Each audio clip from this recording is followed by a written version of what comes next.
So again, my name is Tyler Dahm, and I have a clinic in Colorado where I am a holistic health practitioner, and we do integrative medicine. And first and foremost, I'm a mom, and I have 4 children, and my 9-year-old son regressed into severe autism when he was 2, and I was a medical student in Colorado, and I saw this process happen in front of me. And I went and I started asking everybody around me, what happened? Why is he sick? Why is he not talking? Why won't he look at me? And I did not get any answers from anybody else around me. And so that started my journey right there of trying to figure out not only what was going on with him, but how can I heal him? And that led me into natural health care. And that's why we have a clinic today, is because in my opinion, there's a huge disconnect that's happening in treatment and in medicine of all forms. And we're just going to follow along in the book here because our slides are not up there, and that's no problem. But I think for me, really what it is that I spent 5 years trying to treat my son.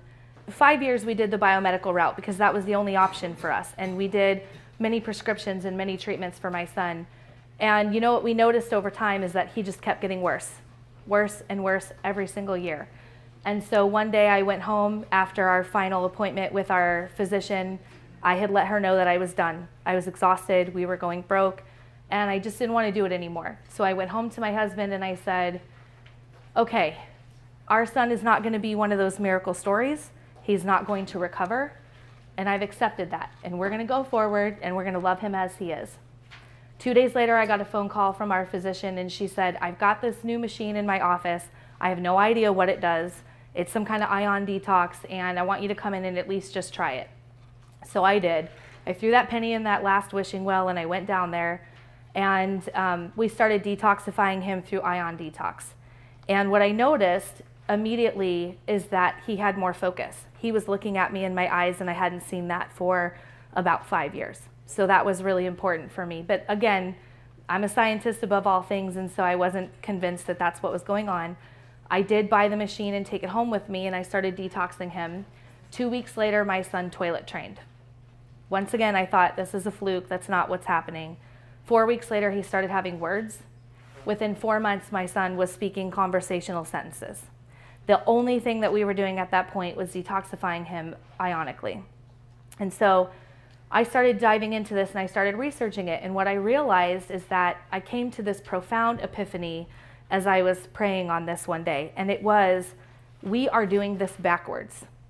Every single thing I did to my son was because I was trying to fix him. I was in this rush to make him better.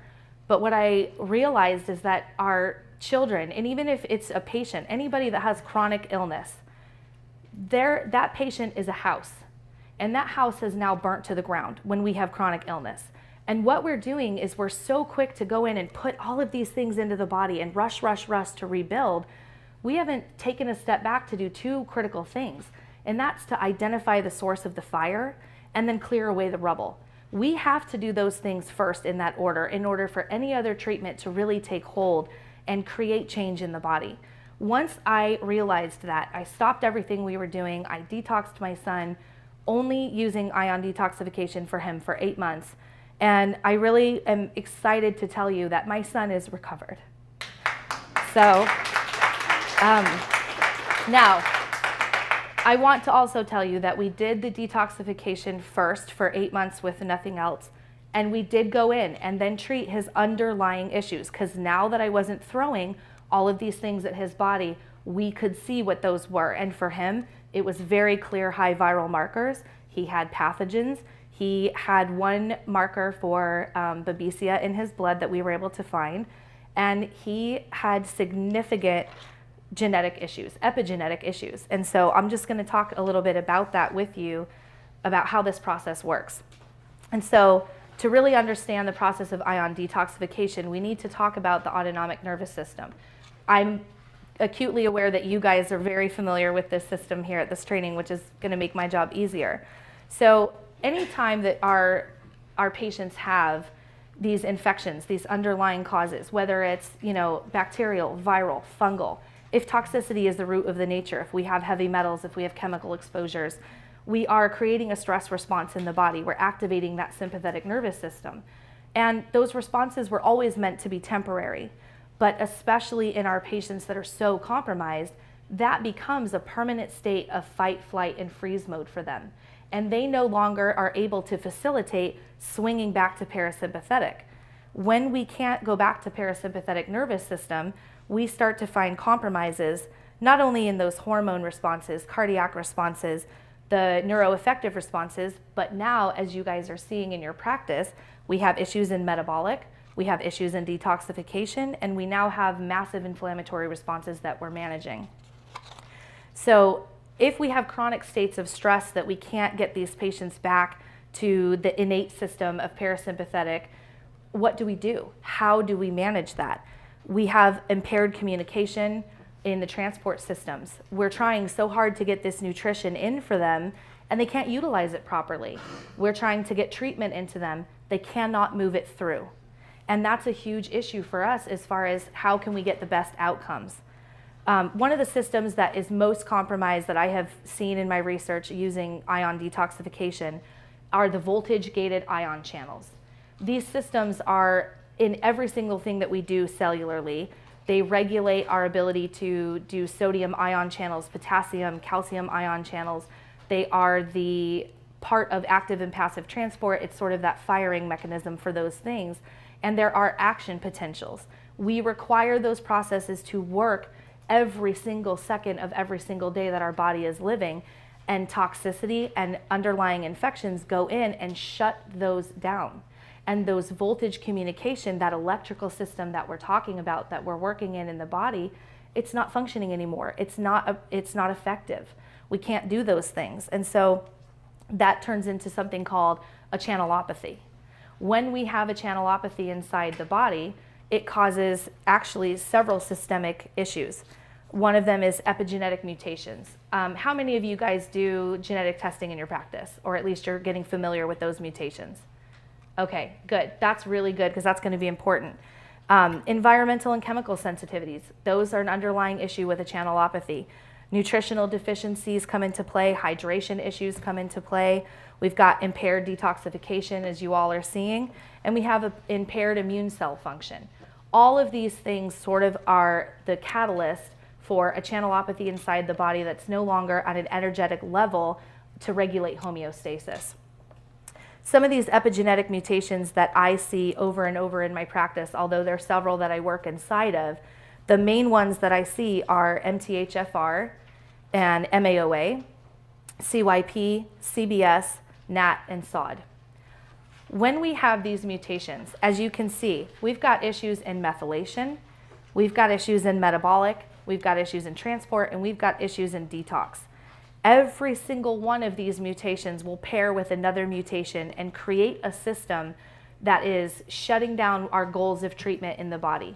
If we can't methylate, well, then we can't detoxify. If we can't metabolically support our systems, then we can't utilize our nutrition. If we can't transport anything through, then again, what we're going to see is we're going to put all of these things into the body, and it's going to create a stacking effect. And instead of getting the outcomes that we're looking for in healing, we're actually going to get the opposite, like we touched on Herxheimer reactions. When you start to have a patient crashing and you're doing all of this treatment, it could be because their transport system is compromised. And even though you think you're supporting that, it's not moving through where it needs to go for utilization. So that's going to create a whole other catalyst of issues over here. And so how do we work around these things? We've got environmental chemical sensitivities in our patients.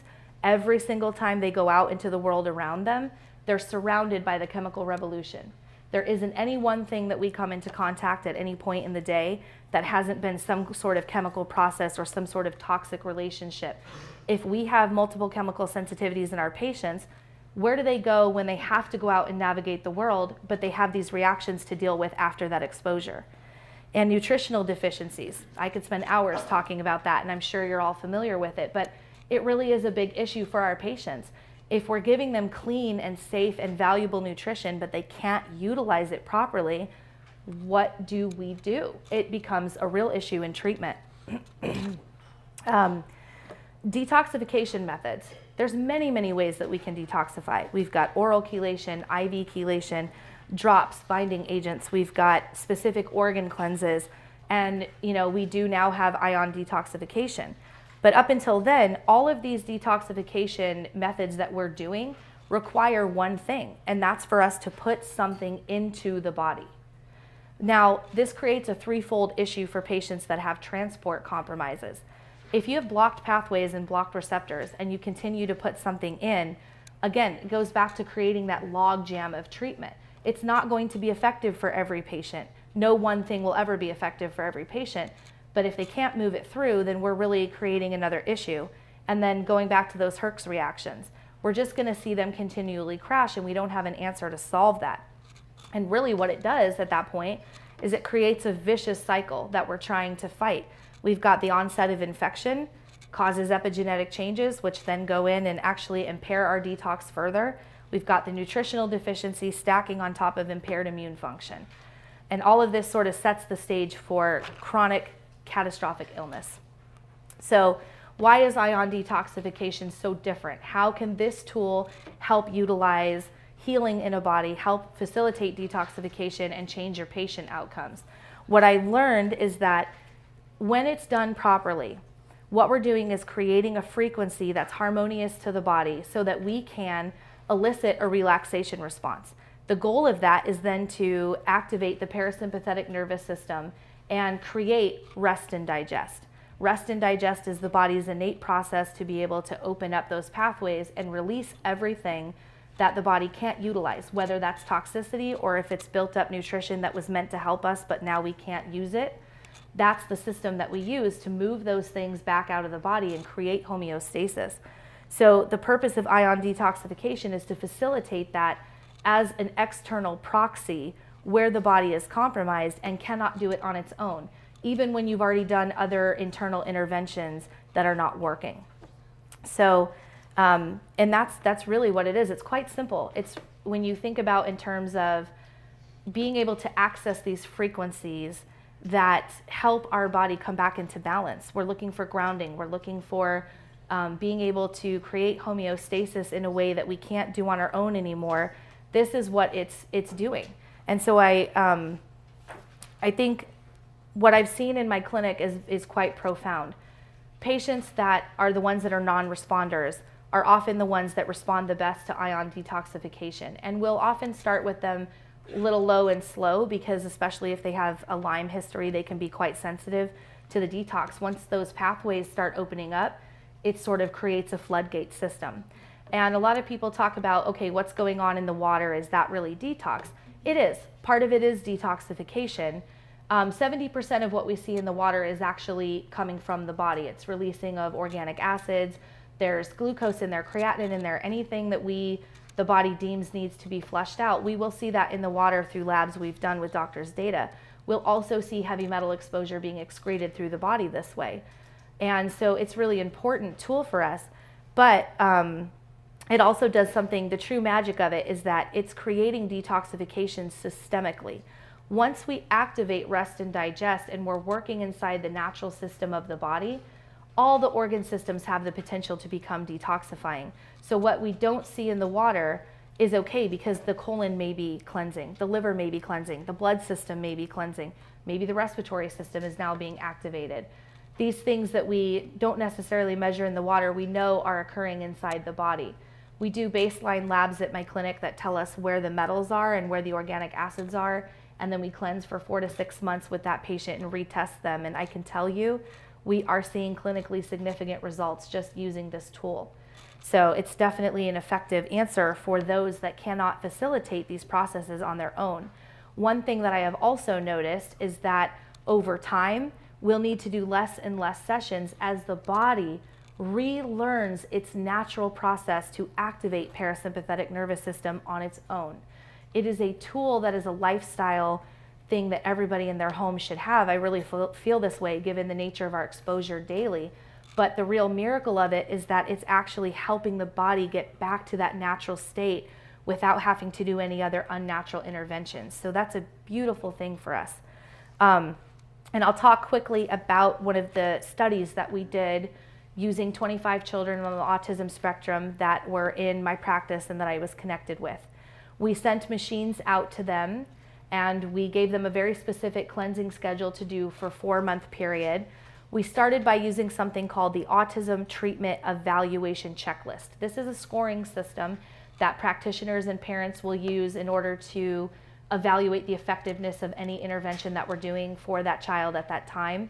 The higher the score, the more severely they are affected by autism, and the lower the score, the more that indicates to us that their symptoms are getting better and that the intervention is working. As we got started, we tested them every single month just using ion detoxification. Every month they had to submit an ATEX score back to us so we could track it. And what we found overall after the 4-month period of cleansing children ages 2 up to age 20 was that after 4 months they had a 55% reduction in that ATEX score. I was astounded, and we sent 2 different study datas over to a data analysis, and it came back that this is a repeated measures analysis that is clinically significant. This does matter. 55% reduction, I've never seen that in any one intervention I've done previously in my practice. And the fact that it's working on our older children that have been labeled as non-responders tells us that we're onto something pretty profound here. So I think that we have a lot more research we need to do in this area, but I can tell you that patients who didn't have any hope before, who've done every intervention, they've gone to every practitioner they can think of, they've tried all of these tools, and they can't seem to facilitate that healing, and then they begin using an ion detoxification system that works inside the energetic pathways of their body, that helps work with the natural system that it was given at birth and help facilitate that. The outcomes that we're seeing in the clinic are very significant. These patients are finally starting to feel better. And when they feel better, that treatment that we're doing with them that wasn't as powerful or wasn't as effective before, once those pathways are open and clear, all of a sudden that treatment actually does become effective for them, because now their body can utilize those things that we're giving them effectively where it couldn't previously. And really that's the crux of it. I'm going to open it up for questions, and I'm going to have Neil Maroney actually come up here with me as well. I am here with the IonCleanse by AMD, which is the product that I use in my practice. I have 5 machines in my clinic and 1 at my house. And so he's going to answer questions for the technical side of it that I may not know about the machine itself, and then I can answer any questions from the clinician side of it. Yes? What's the schedule that you're using? Well, I'll be honest with you. I was told that there's a recommendation that you've set forward, but my schedule is different. The children that I work with on the autism spectrum, what we found by doing 2 different studies with them is that cleansing them 3 days on, 1 day off, anywhere from 20 minutes to 45 minutes, depending on their need and what I found in their medical history, that seemed to be the schedule where we got the 55% reduction in ATEX scores. Some of them started out lower and slower, and it actually didn't work as well for them. So we took them up, and that's what we found. Did you publish the study already, or is it so far just data collection? It's data collection, and we did do the repeated measures analysis that we have on a white paper, and that's actually available at the booth for anybody who wants to look at it. And I believe that Neil is looking at doing an IRB approval so that we can do some actual clinical studies and really have that data behind us. I think you should look at my data that I have. You know, we did the study on 20 patients, looking at how much they're excreting in the urine afterwards and in the hair, and that was very dramatic. But we, combined it with cilantro because we showed that amplifies the effect. So it's like I'd like to go over that with you because it's, I mentioned to the group here that it has become our preferred method of detox, and it is very significant, but it can be even improved with a few other tricks and actually looking at not what's in the water, but actually what comes out in the next few weeks in the urine and in the poop and in the hair and in the skin is very, very dramatic, and it makes it, the stuff that comes out in the water, minuscule, ridiculously yes. small, but the other stuff is dramatic, and we're the only people that actually looked at that, and so I would love, we have the raw data. We need somebody actually to put the effort in to publish it, so maybe we can team up on that. That would be amazing, because I think what you said is exactly right. What we see in the water is just really a minimal portion of it, and in fact, to me, it's clinically insignificant compared to what we see systemically happening in the body. So that would be wonderful. Yeah, thank you. Yes. I ran the biggest aqua detox centre in London for many, many years, and for those of you who don't know this, I can absolutely tell you everything these guys are saying is absolutely spot on. I did it for years, and the results we had were absolutely astounding. For the benefit of everybody here, could you explain to people what happens, or when somebody comes in and the water's beautifully clear? Yes, that's a really good question. Thank you. Somebody comes in and they sit down and we don't see any changes in the water. There's two things that are going on there. I work with a few patients that have an addiction history. And this is something that the machine is really great with. It's sort of off topic what we're doing here, but this occurs for a couple of reasons. One is that the opioid response in their brain is very profound, and they have an addiction connection that's going on that prevents them from releasing any of these toxins. They're holding on to everything. They're sort of stuck in that fight, flight, and freeze mode. And then the other thing that's occurring is that the medications, or drugs, if you will, and this can happen with patients that are actually on pharmaceutical medications. This is not just a street drug issue, is that the levels of medication in their body are so high, it creates a systemic issue of ammonia. Very, very, very high concentrations of ammonia, and what we'll see is that the water is white, and it's often sort of like a bleaching effect that occurs from what the medications and chemicals are doing inside the body to the organic acids that are existing there. And it's a really profound sort of experience to see it. I almost didn't believe it myself, but yeah, I mean, you're right, you can smell it. It's the smells are a little interesting. Sometimes it smells like rotten meat. Sometimes it smells like chlorine. Sometimes it smells sugary. And so there's definitely, you can correlate what you're seeing and smelling in the water to what you know about your patient's history. It's very interesting at the end of the day. Yes? Are you giving them mineral supplements? Any of the minerals come out of these that need to be replaced? That's a great question. Let's talk about minerals for a minute. There is a very big misconception in the community about ion detox being able to go in and pull minerals out of the body. Really, that's not how it works. What it does is that if the body has excess levels of minerals that it can't utilize, again, going back to transport issues or underlying deficiencies, if we've given minerals and they're sitting over here in the waiting room, but they never made it through the body to utilization, we will detox minerals because the body can't use them. So it's going to release anything that it doesn't have a purpose for. Now, having said that, I do recommend doing mineral supplementation during any form of detox, because our body requires excessive amounts of ATP in order to facilitate detoxification. In order for us to then replenish that ATP, we're going to use higher levels of magnesium and zinc. Not every person that does detox does mineral supplementation, and I haven't seen any issues with that. If you are working with children specifically, I do recommend that you do some kind of mineral supplementation, and they should already be on that as it is in order to help facilitate ATP production for healing. Yes? Does the quality of the water matter? I mean, whether it has fluoride or not, or can you do it with regular tap water regardless of the fact of it being filtered or not? Yeah, so preferably tap water is better because it has that nice concentration of toxins and minerals and chemicals in it. And so, you know, you have to think about it in terms of law of attraction.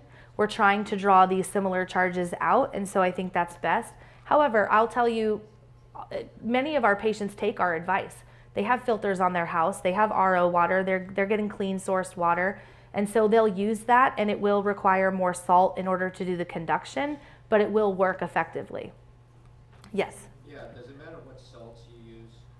It really doesn't matter, but I mean, if you're going to be soaking your feet in something, even though the machine creates a one-way valve as far as output through that electrical response that we're doing, I still probably wouldn't use iodized salt. I wouldn't really want to soak my feet in that, but I use regular sea salt, and the machine comes with a bottle of real salt that's mined out of Salt Lake City, and some people just use Himalayan salt that they buy at Costco, so really you can do anything.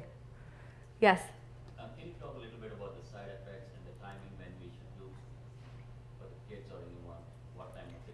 Yeah, that's a great question. Side effects. Well, of course, detox always comes with the chance that you're going to have a Herxheimer reaction. What that looks like in patients is mostly just increased lethargy. They might be more tired. They might be a little bit more aggravated or short-tempered, and they may have some headache. What I recommend, the timing is going to be different for every patient that you work with. And exactly, she's giving me hand signals over there, which is great. But hydration is key. And it's not just hydration, it's also electrolytes. We've got to make sure that those things are in balance in the body, because our kids or any patient that has hydration issues, you've got to make sure those fluids are in there. That's going to help flush those toxins out of the body as well. Once we've activated this relaxation response and we've opened everything up, if we don't have the appropriate amount of fluids to then help flush that out through the body over the next 48 hours that this response is going to be active, then you're definitely going to feel it. But every patient is going to have a different level of cleansing. We've got some kids that they can do 3 days on, 1 day off, and that works for them. That's how they get better and they move those toxins through. And then I've got kids that I would never do that with. I've got a couple of kids that do 15-minute sessions every 3 days, and that's what they can tolerate. And the trick is to find those patients and start to identify those patterns, and so that you understand which kids need less and which kids need more. And this is why I work with practitioners all over the world, helping educate them on this technology, as well as helping them spot those patterns and look for things in the medical history that can give you identifying markers on how to set cleansing schedules in your own practices. And I do that for anybody that has a machine. Yes? So there are a whole bunch of different ion machines out there. Yeah. I should say, well, can I just go and get, X, Y, Z? And the answer is no. You can't, and here's why, to be completely honest with you. I have used other machines before in my practice, and I used one with my son, and what happened was the array plate would tip over and an alarm would go off on the machine, and then the woman came running into the room, and my son almost didn't do ion detox again after that because he was terrified, and so was I, because I thought, I just put my kid's feet in the water and I have no idea what I'm doing. I didn't even realize that this could have a risk potential here. And so it got me thinking about the differences between machines and how do we know that these are safe. The only machine, when I did my research and I was looking at, I think, about 8 different models that were being used in clinical practice, is that this particular company, which is why I paired with them, is IonCleanse by AMD, which is a major difference. When Dr. Maroney was developing this technology, he specifically tested the current that's going to be running through that machine and then be exposed to the water where patients are putting their body. And what he found when he was testing other machines is that they had EMF response, they had stress current that was creating, what was it? It was creating a stress response in the body because the current wasn't filtered. Do you want to explain that maybe a little more? Yeah, so the output of the machine is very important, and it's a very sensitive process. So since our bodies are obviously electrical, you want to make sure that the current running into the water is a very clean filtered current. So exposure to EMFs, AC flow through, leakage current, hazardous voltage current. These are all things that can be measured pretty easily, but we got to make sure that we filter them out and only get the clean current into the body. That's what elicits the relaxation response. Otherwise, you're throwing the body into a stress response, and at that point, you could just be coloring the water, because the water will change color with or without feet. So it's the idea of getting the body into that relaxation response so it can start to detox. Otherwise, you're throwing the body into stress responses and you're not filtering out that current. Exactly, and that's one part of it. That's only one part of it. When I was looking at the other machines, there was no safety measures done. Most of these machines are made in countries where there isn't any safety regulation for mixing electricity and water. This machine specifically uses a medical grade parts and a medical grade power supply. If I'm going to put my child's feet in there and I'm going to put my patient's feet in there, I want to make sure that we're using the top quality materials. Even everything down to the steel that's being used in the array plate is medical grade stainless steel. So that's really important to me, and I've yet to find a machine that has all of those things. Also, when Dr. Maroney was developing it, he did something that called it Maroney proof. And the reason he did this is for his sweet wife, Barbara, who I really love. She has literally dropped the machine in the water 2 times while she was cleansing, the actual machine, and she's fine. The first machine did not survive. The machine died. So, but the second machine, they just put a new computer chip in it and got it going, and it was working just fine. When you are mixing electricity and water and you have a patient with you, especially if you're working with children and they can be, very spastic in their movements, as you know, some of our children have tic issues. If they're going to knock that machine into the water, I need to know 100% that they're not going to be harmed. So this is why I use the machine that I use and why I think it's well above any other machine that you could get for $300 on Amazon. Yes? Did you do any testing of heavy metals before and after? I do those testing in my clinic. So anytime that I have a new client or a new patient come in, I do baseline testing. So I test for metals, I test for organic acids, and I do pathogenic testing as well. And then my process specifically is that I don't do any other treatment for around 4 to 6 months, depending on what I'm dealing with a patient. And we only focus on detoxification. And then I'll run those labs again at month 4 or month 6. And that's when I can tell the metals are going down, the organic acids are coming back into balance, and we're starting to see homeostasis take place.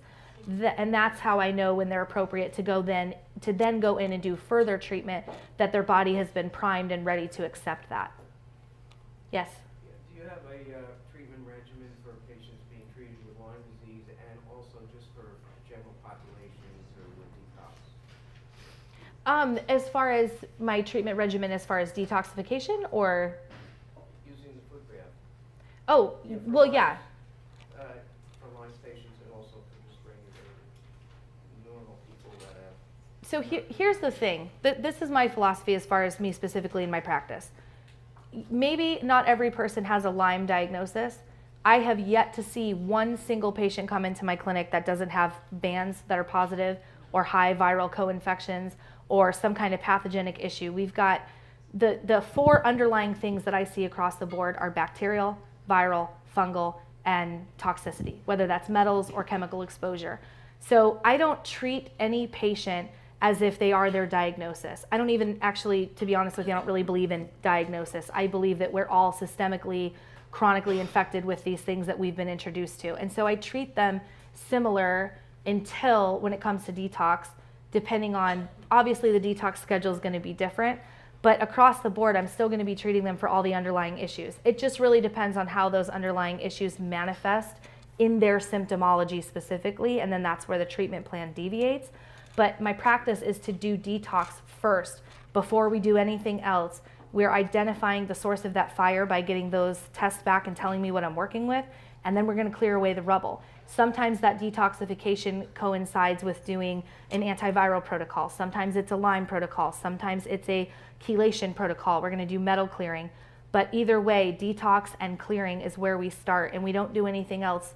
I don't support methylation. I don't support metabolic. I don't do any of that until all of those things have been cleared away first, and the body is in a state where it can then accept nutrition and then accept therapy from there. Does that make sense? I hope that answered your question.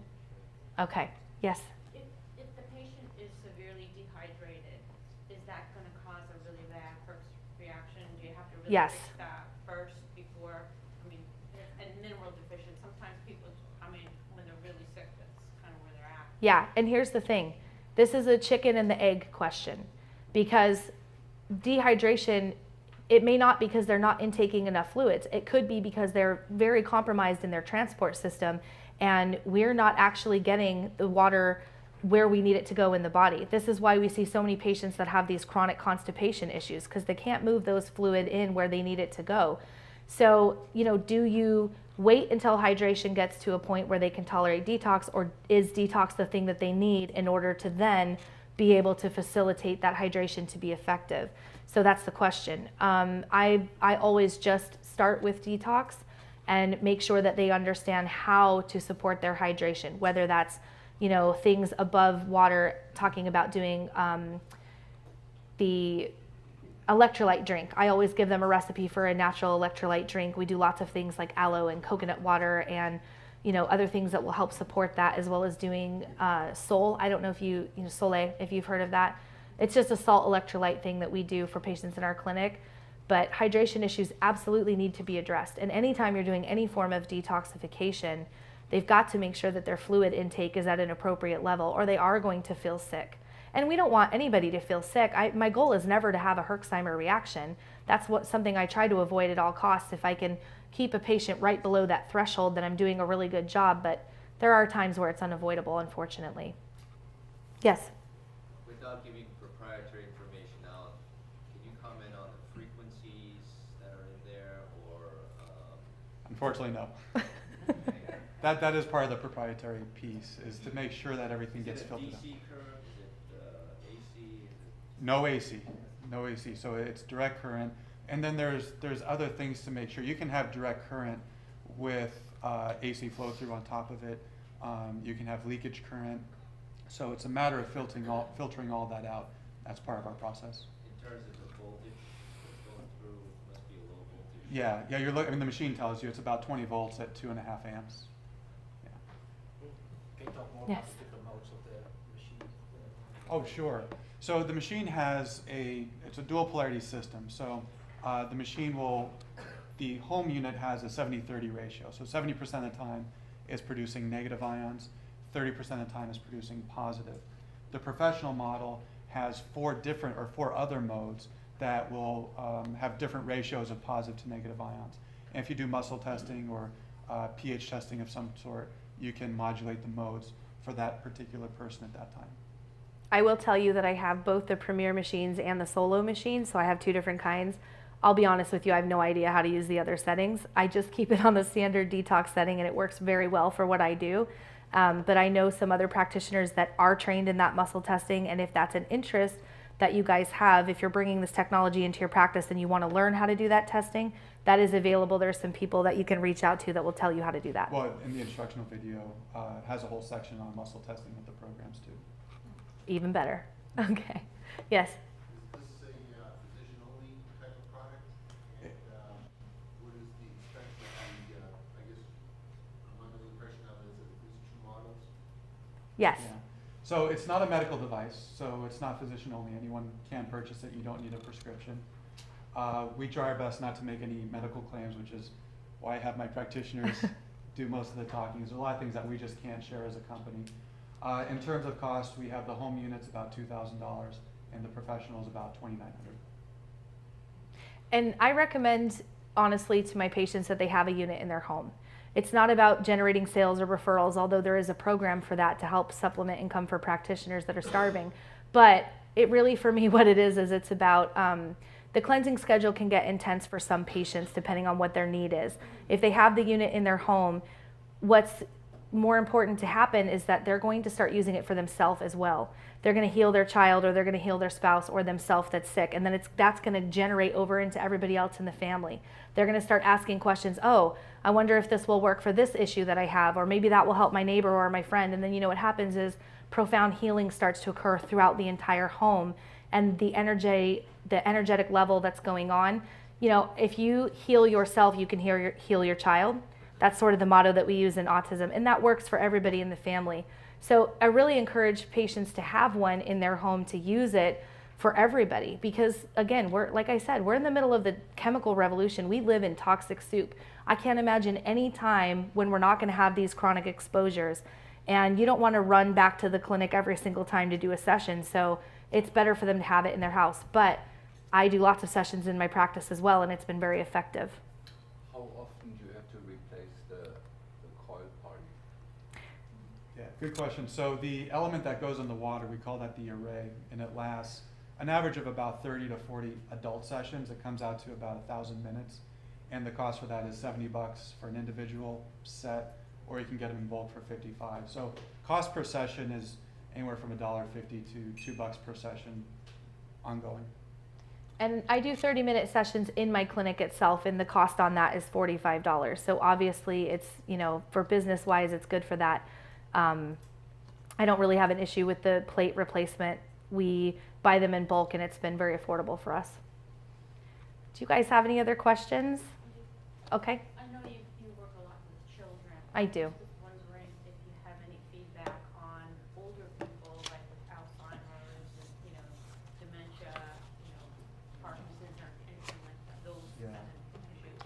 I'll say that we've been doing this since 2002, and the autism, our entry into the autism community is about 1.5 years now. So prior to that, we were servicing the adult market. So Alzheimer's, if you catch it early enough, a detox program we think can be very beneficial. Fibromyalgia, gout, that there's so many issues that have a toxic component as an underlying cause. So the adult market has brought us to this point, and that's kind of been our bread and butter. Yeah, adults do absolutely wonderful with this technology. I'd like to just add something, so thank you very, very much. Thank you so much. Just some additional thoughts on this. I mean, you heard me talking sort of that in our clinic or in my life, it has emerged as the most powerful technique, but by actually giving, because we did some real research on it, you know, that we never got to publish with the German neurologist, and we showed that the excretion of toxic metals goes dramatically up after a treatment, but the peak of metal excretion from the kidneys is at day 3 after one single 30-minute session. And so with the very sick patients, we do recommend to only do it every 3 or 4 days to not overload the pathways, you know, downstream. And this is from my own experience, but also from the literature, to protect the blood. You know, when metals go in reverse and come out, they can cause oxidative damage to the kidneys, to elements in the blood. And it's vitamin E and garlic that are protective of that. You know, so our treatment using the ionic foot bath is to do the 2 pipettes of cilantro 3 times a day, always half an hour before the meals for added benefits, and go quite high with the vitamin E and the garlic. And the most important day for that is day 3 after the ionic foot bath, you know, when the things run through. And that becomes even more smooth, you know, with that. And the ionic foot bath, in my teaching in Germany, has replaced EDTA chelation therapy, has replaced the work with DMPS, has replaced all of glutathione and all of D-penicillamine and all the other things that we were using. So there is one exception to that, is that metals tend to compartmentalize in certain areas. You know, it may sit in the sphenopalatine ganglion, it may sit in the jawbone, it may sit in the pelvic floor. And with muscle testing, we find that, and then we use DMPS mixed with procaine in various proportions and inject it straight into those areas. And the patient goes immediately to have the foot bath afterwards. And all hell breaks loose, you know, when you do that, but in a good way, you know. So this is just for the medical practitioners here, that you can speed up things by poking a needle into the nests of metal accumulation and using selective mobilizing agents to put that in there. But I do know that we're facing a revolution here, you know, that by combining, instead of relying on biochemistry, to rely on physics rather than biochemistry to mobilize things. And metals, of course, you know, metals are conductive, and metals and electricity always went well together. That's why metals end up in the nervous system, because the nervous system is an electric conductive system. And so by using electricity, we're selectively mobilizing metals. And in our research, we showed that the relationship is about 10 to 1 for each toxic metal that we're mobilizing. We only mobilize 1 healthy metals. But there is that issue, and we use from BioPure, the liquid electrolyte is a fantastic tool to enhance the metal excretion dramatically. You know, so that's the other tool that we use, that we talked about on day 1, about the special electrolyte is produced in a totally different way than other things. Lilias? One of the other things you'll find with it, when you chemo patients, if you get them to put their feet in one of these things, after about 4 or 5 days after chemo, they don't tend to lose their hair or their eyebrows. It's phenomenal for getting the residues of chemo out of people's systems, and they don't have all of the nasty side effects afterwards. Well, no, in between, when it's safe for them to put them, I mean, each will probably give us more information on that, but it's phenomenal for Yeah, well, we know we're also mobilizing all sorts of other crap that we don't have the money to measure, but the study that we did was on 20 metals, and it was very dramatic. And it was a surprise to all of us, that we spent $20,000 on that, of my money, and then never published it. We have the raw data on it. I like to just end, before we take a little break, on a little bit of physics on this that you guys may not know.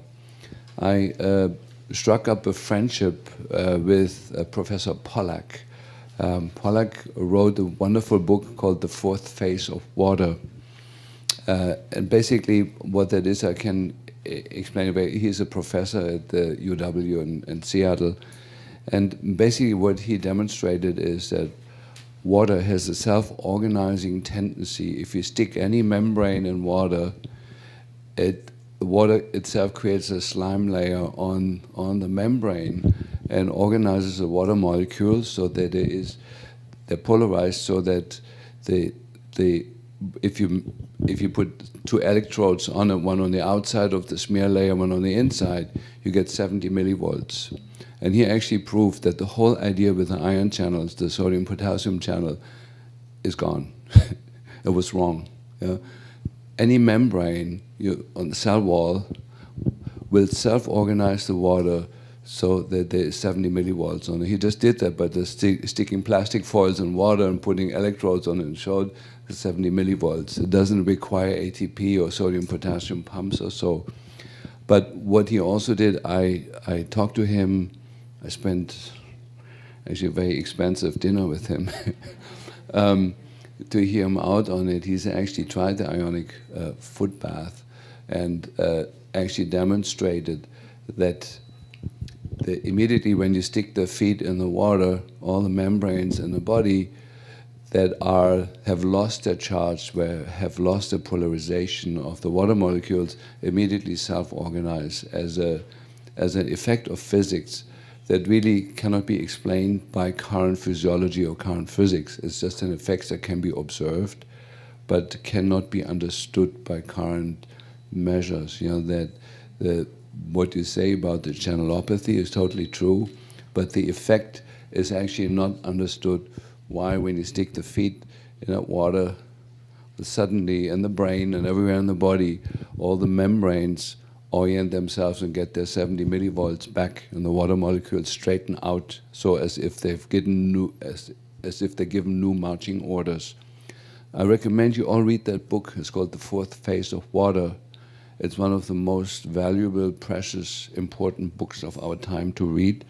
And I do believe that in that book is the secrets why the foot bath works and why it has superseded all the other detox methods.